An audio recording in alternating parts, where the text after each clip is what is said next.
Winter isn't coming. It's crashing the party early.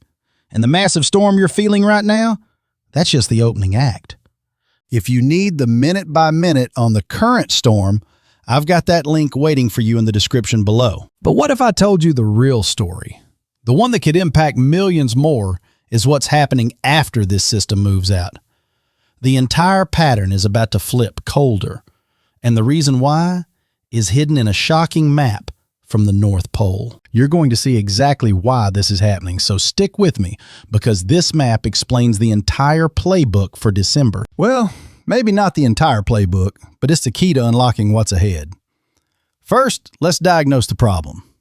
November. We are on the verge of a colossal pattern flip.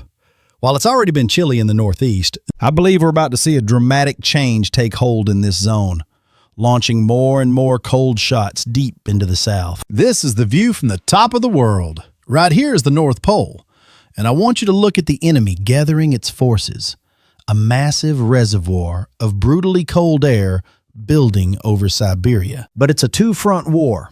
More cold airs massing in the Northwest Territories and Alaska as the daylight hours vanish. Even down into Canada, you've got that super low sun angle, and fresh snow on the ground in many spots is acting like a giant reflector, keeping things frigid. And I know not everyone in Canada has seen much snow this year, but that is all about to change. The cold is building, the pieces are in place, and the upper level pattern is about to open the floodgates for a truly cold December. We're not talking about one cold snap.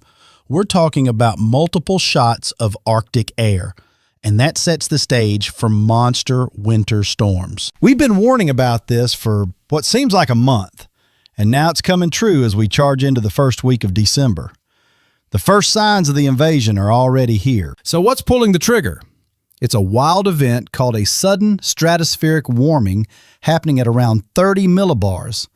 That's incredibly high up, but when the stratosphere warms, it's like a body blow to the polar vortex. When that happens, the disruption sends shock waves across the entire northern hemisphere. And we are witnessing that atmospheric tantrum right now as that reservoir of cold air starts to spill down into North America. And you can see this cold air perfectly when we look at tropopause temperatures. This is the boundary at the very top of the troposphere. It's right where the stratosphere begins, about the same altitude where commercial jets fly. And look at this. The cold core of air isn't spinning over the North Pole. It's been knocked off balance, now spinning over Hudson Bay, with another piece breaking off over Siberia. We are seeing the split happen. And what does that mean? It means the Arctic air is now sitting right on the doorstep of the United States. It's frighteningly easy to see how that cold air is going to want to cascade right down into the heart of North America. Don't miss what's next. Now, I'm a huge believer in analog forecasting. If you're not familiar, it's like using a weather time machine to find years in the past that looked exactly like right now. For instance, the year 1983. And I've got to give full credit where it's due. Joey over at WeatherBell spotted this first. And you know what? I looked at the data, and it's a dead ringer. A major, sudden stratospheric warming event took place in November of 1983. That year, November was also very warm, or at least close to normal. But then, do you know what happened when the calendar flipped to December? Bang! The bottom completely fell out of the thermometer in the exact same areas that we're forecasting to turn bitterly cold over the next couple of weeks. Now, you have to keep in mind, this map shows the average for the entire month. It doesn't mean there weren't insane day-to-day swings. And look at this. The cold didn't just visit, it stayed, locking in through January for a huge part of the East. I think this is a preview of our own future. We could be seeing something very similar to 1983. Now, things did warm up by March that year, but there's another analog, 1989, that tells an even colder story. And we'll break that down in the next video. What if I told you November's strange weather was just a preview? It was mostly mild, except for that cold snap in the Northeast. Does that sound about right? New England definitely felt that chill this year. But here's where the story gets really interesting, because that's not the most accurate comparison. We have to go all the way back to 1989 for a year that more closely mirrors what I believe this December is about to become. And trust me, if you're a true weather enthusiast like me, fascinated by the why behind the forecast, hit that subscribe button. Let's track these developing winter storms together. And I'm not the only one seeing this. The Climate Prediction Center is officially on board, flagging higher odds for below-average temps for everywhere you see above this line, all within the next 6 to 10 days. Now, looking out to the 8 to 14-day period, things might appear to ease up on the cold, and I can see why the models are suggesting that. But I'm not at all convinced this cold snap is over once we get past that 2-week mark. In fact, the real story is just beginning. This setup is going to bake the Southwest in some pretty warm air, and it's going to stay that way from the Gulf Coast all the way to Texas. But the clue that unlocks this entire forecast is the Madden-Julian Oscillation. Right now, it's entering the critical phase 7, and it's on a collision course with phase 8, at least according to all the projections. And let me tell you, the data doesn't lie. When we see these specific phases appear, the outcome is statistically predictable. Just take a look at these maps. This is the classic signature for a major cold air invasion for the central and eastern United States. And I always say this because it's the golden rule. First comes the cold, then comes the snow. Now, you could look at this and say, throw it in the trash. And you know what? I get it. This is long-range modeling, and it's notoriously shaky at best. But the underlying signals are screaming that we're about to turn cold. And I believe you're going to get snow, too, in certain spots. We're already seeing the first flakes fly. Okay, so this map shows the potential snow totals over the next 32 days. Now, if you watch closely as we move the timeline forward, did you see it? The model pulls back on the snow across the prairies and into the plains. But then it doubles down, concentrating all that snowfall right here in the east. And my theory?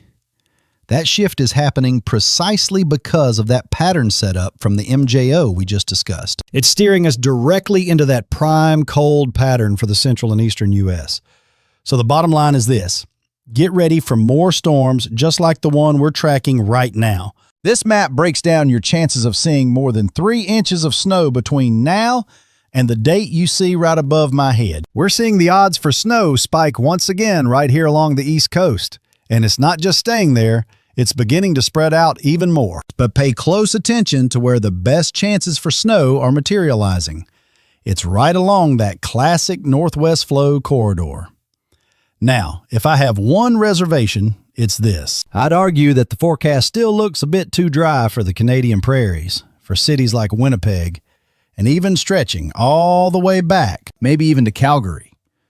But the second you cross the border and head south into the States, you plunge right into this very active storm track by the Great Lakes. With a pattern like this, you have to keep a very close eye on the Mid-Atlantic, and of course, the entire Northeast. Do not miss the next part. Watch for a potential southern track storm or two that could sneak down and impact parts of the Tennessee Valley as we get deeper into December. Because when you look at the ensemble guidance, it's showing not just one, but several distinct waves of cold. Here comes another blast of cold air arriving around the 2nd and 3rd. This is the engine that will likely power the storm we're expecting in the Northeast this upcoming week. After that, things quiet down for a moment. It's actually quite warm out west. But the key feature to watch is this trough digging in northwest of Hawaii. And whenever I see that, it's a flashing red light that says the central and eastern United States are about to get another shot of cold while the west stays comparatively warm. So you've got this battleground. Warmth over here, cold in the east.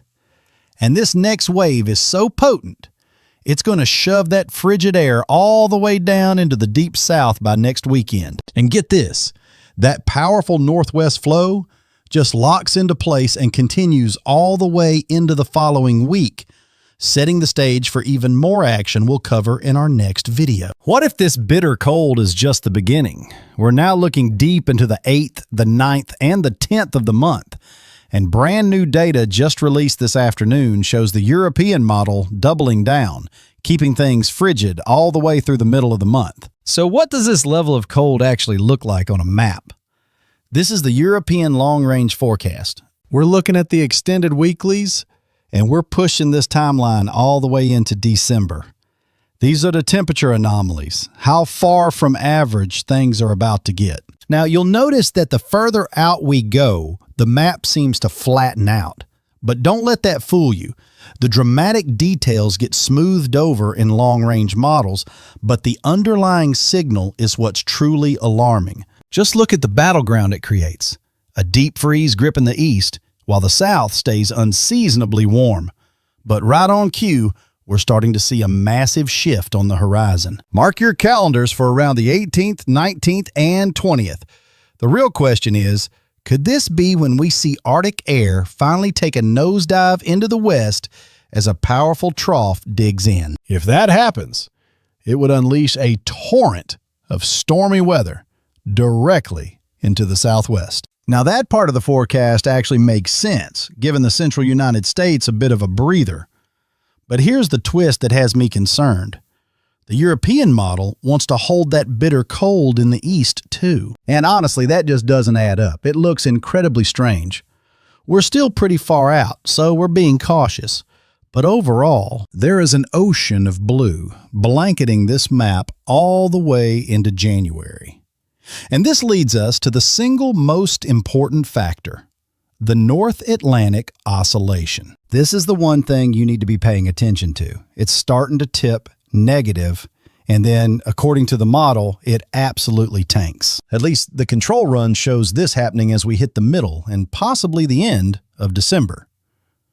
Do you realize what that timing implies? That could trigger a blockbuster storm week right before Christmas for the entire East Coast.